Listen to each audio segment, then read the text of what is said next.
This video is brought to you by Grainger Warranty, your #1 online source for factory-backed extended warranties in the country. One of the most important videos of the year because this is the new RAV4, and the RAV4 is one of the best-selling vehicles in the USA, period. They sell hundreds of thousands of these every single year, and today we're going to find out how good is the all-wheel drive system.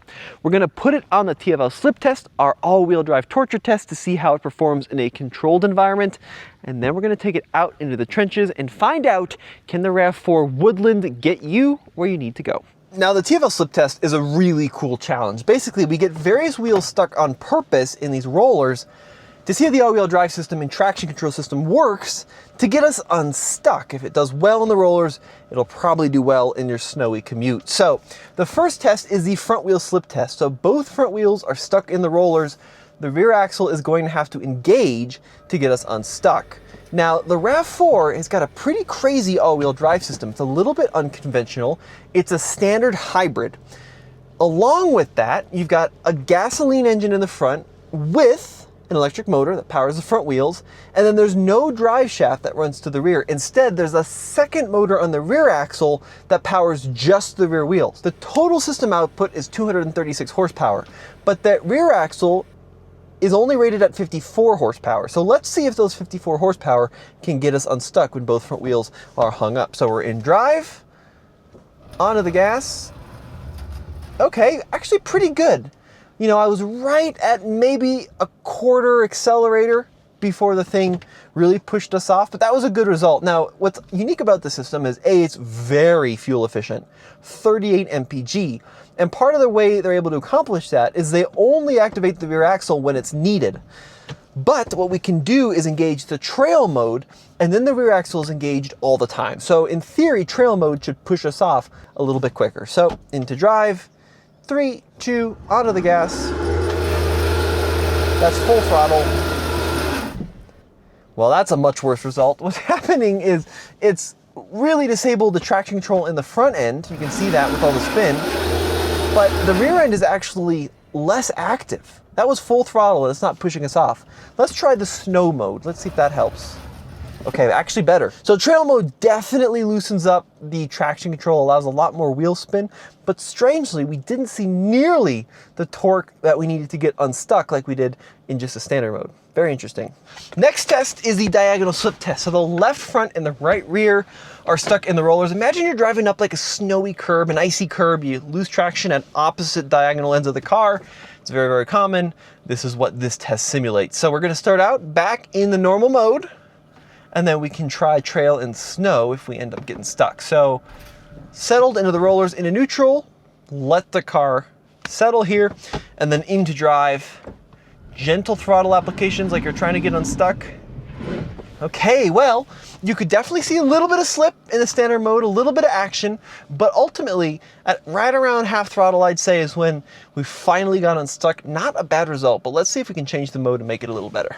This is the off-road version of the RAV4, but there's not really many mechanical changes to the actual all-wheel drive system over like a standard RAV4. So it doesn't have a locking diff. It doesn't get more power. It does have better tires, but there's no like limited slip action front or rear compared to like a normal RAV4. Although the software might be different. It'd be interesting to follow up with Toyota and find out with that. So we'll try this again with trail mode engaged. So we're nice and settled in a neutral, trail mode on. Let's see how this does. Okay, well that was good.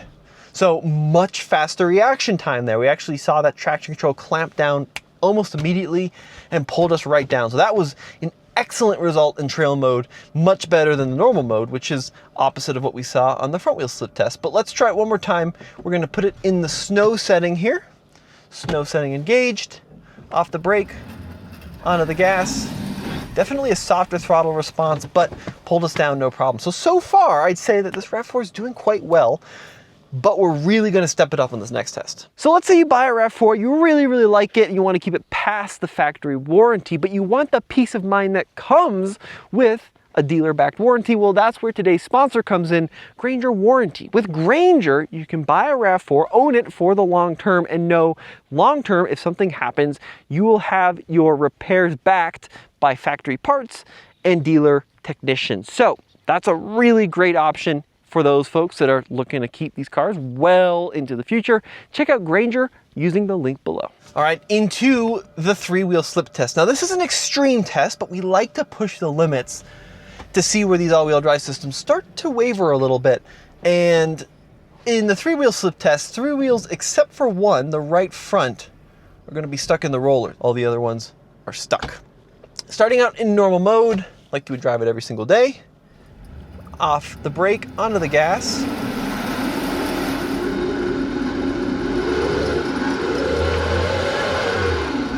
Well, we started to see a little bit of bucking. The car almost felt like it wanted to do it, but a lot of wheel spin, no forward progress. But let's go into that trail setting right now, see what happens here.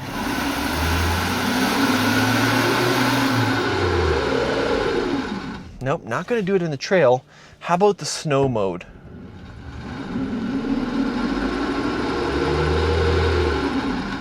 Also not doing it. You know, of all the modes so far in this 3-wheel slip test, it felt like the normal was gonna be the best way out of here.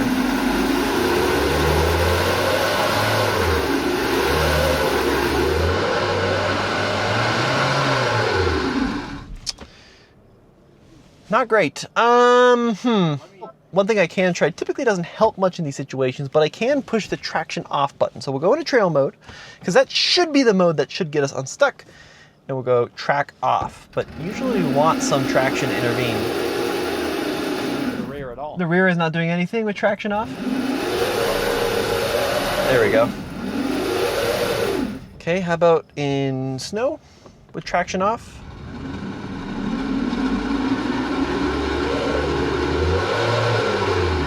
And we're getting a lot of wheel speed, but no actual forward movement here. It's funny because Toyota does the best traction control programming, maybe in the industry, in the Land Cruiser and the 4Runner. Try trail mode one more time, traction on. Okay, well that was, unfortunately that was a failed 3-wheel test. We're getting a lot of speed. I think we're trying to smoke the rollers, but we're not actually getting any torque transfer to where we need it to go. So, first 3-wheel test is a fail. We'll try the second one, which is technically harder. Maybe it'll pull out a miracle.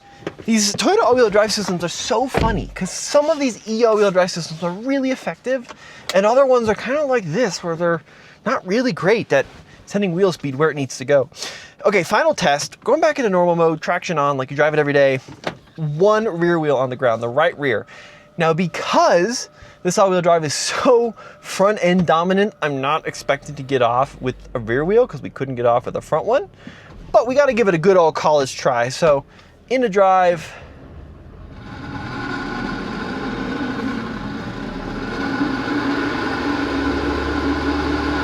Okay, that's normal mode. That's not going to do it. How about our trail setting? Come on, torque!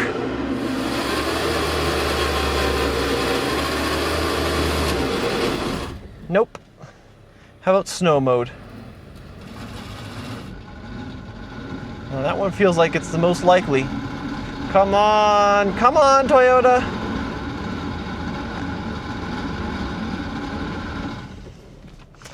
It's not gonna do it. I just don't feel that brake grabbing and sending wheel speed with enough vigor. There's like a little bit, like you can kind of feel it's just barely kind of trying to start to move, but it doesn't quite have what it takes. So, first 2 tests were a pass, second 2 were not a pass, but let's get this thing out into some actual dirt and find out what these results mean in the real world. So obviously, with 8.5 inches of ground clearance and a hybrid system with no low range or lockers, this is not going to be a hardcore off-roader, but it's still marketed as an off-road trim. So we're going to put it into some light off-roading to find out, will this thing get you to the cool trailheads where you may want to camp or hike or go for a bike ride. So this is our trenches course. We got these grooves cut into the earth, which is looking a little overgrown today, but still, plans aside, basically what we do is we get various wheels, lifted up in the air, and then we see if the all-wheel drive system can handle it and pull us up. The goal is to go slow, not fast. Obviously NASCAR could make it up here at 50 miles an hour. Our goal is to really push the limits of what this RAV4 can do. So we're gonna start out in our normal mode. What we're gonna do is we're gonna lift up the right front and the left rear tire, and then that gas engine kicked on there. Now this is just a normal hybrid. There is a plug-in hybrid variant of the RAV4, but this is just the standard hybrid with the 1 kilowatt-hour battery. You know, I gotta say, it's actually doing a little bit better than I expected. So we're gonna stop here, lose all momentum, get on the gas. Oh, pretty torquey actually. You know what? All things considered, considering that it struggled quite a bit in the 3-wheel test, this RAV4 is not doing terribly, and we've got that kind of cool trail cam too. Okay, come on RAV4, full throttle. Let's see what you got. There we go. All right, you know what? For a soft rotor, which is what this is, very acceptable first result. And that was in the normal mode, not the trail or the snow. So we'll go try the trail mode, which should be the best setup for this kind of terrain. Now, here's the thing. The best thing Toyota did to make the Woodland different than the standard car are the tires. These are Dunlop Grand Track 8Ts. It is a real all-terrain, unlike, for example, Honda with the CR-V Trail Sport, which is kind of like a, I hate to say it, it's like someone waved an all-terrain near an all-season and it took notes and dressed like an all-terrain. This is an actual all-terrain, so I do appreciate Toyota doing that. So we're going to the trail setting. Let's see if the Woodland can take it further in the trail mode. Okay, good. So first transition there, immediately got more of that transfer of the wheel speed to the ground. So that was good. Okay, also good there. It's taking a lot less throttle and a lot less time for the all-wheel drive system to figure out what to do in the trail setting, and we're not having any clearance issues. With 8.5 inches of ground clearance, we get about another ½ inch thanks to these all-terrain tires. It's kind of just cruising it here. So last time I had to go to full throttle for this last little climb, but in trail mode we were able to keep it right around half throttle, so much more aggressive. Felt like we got more torque delivery from the electric system. Good. Actually pretty good. You know, all things considered, that was a good result out of a car that's not designed to be a rock crawler, right? So we're gonna try this test one more time. I'm gonna go ahead and engage the snow mode, might as well. We also have a few different settings we can play with, including eco and sport and a custom mode, but those are more on-road settings. The off-road side of the car is actually on the right here, this little panel by the passenger. So going into snow, we'll see, obviously we're not in snow, but I'll be curious to see what the torque transfer is like compared to the normal and trail. So heading up the hill, same exact pattern, same line, same everything, same tires. We're running at street pressure here, not airing down. Could air down to get some more grip though, if we needed to. So, okay, that was pretty similar to trail there in that first transition. Here comes the second one. Requires a lot more throttle though than what we saw in the trail setting. You don't want to have the car slide back while the wheels are spinning, because that can lead to broken diffs and stuff. Okay, it's definitely struggling more in the snow mode than in the trail setting, which is what you'd expect, because of course we're not on snow. So full throttle again to get up that last one. There we go. So my off-road impressions, ride is very soft actually, it's quite good. Feels very front wheel drivey, because it is very front wheel drivey. What that means is it feels like I'm being pulled up the hill rather than pushed. So like if you buy a 4Runner, that's got a rear drive based 4-wheel drive, and then you can lock it 50-50 front and back. This is a front drive based all-wheel drive system with no lockout. It just has the computer figure out what to do, and it does work, but certainly not going to take you the same places that the big 4Runner would.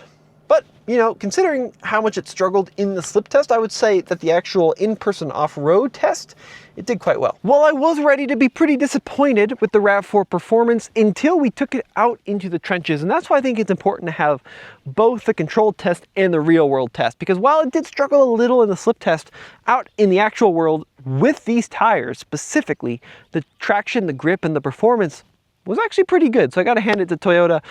You know, it's not a 4Runner, it's not a Wrangler. It was never meant to be, obviously, but I think to access those mile trailheads, the Woodland will probably do what you needed to do. A big thank you to Case behind the camera for filming this one. Head over to alltfl.com where we got more videos of this RAV4 coming soon, and check out Grainger warranties using the link below.